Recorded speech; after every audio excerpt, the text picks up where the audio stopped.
Hi everyone, here we've got Redmi Note 10 Pro, and let me share with you how to enable developer options on this device.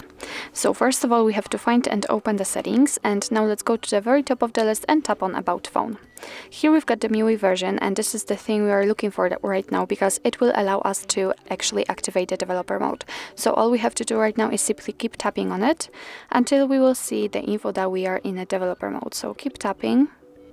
And as you can see right now we are a developer, so we can go back to the general settings, and here we have to find additional settings. Let's tap on it, and as you can see here we've got the developer options, so let's enter.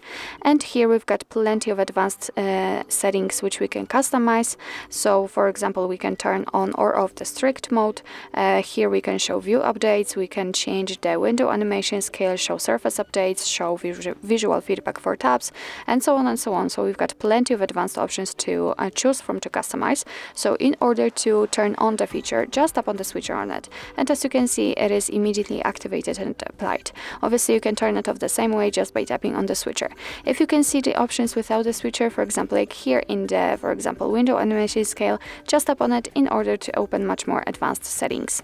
So if you're done with customization of developer options, if you want to turn them off, just go back to the very top of the list and tap on the switcher here, and as you can see the options mostly are inactive.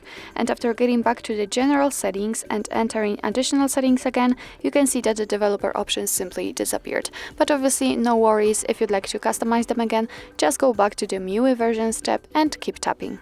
So actually that's all. This is how to enable developer options in your Redmi Note 10 Pro. Thank you so much for watching. I hope that this video was helpful, and if it was, please hit the subscribe button and leave the thumbs up.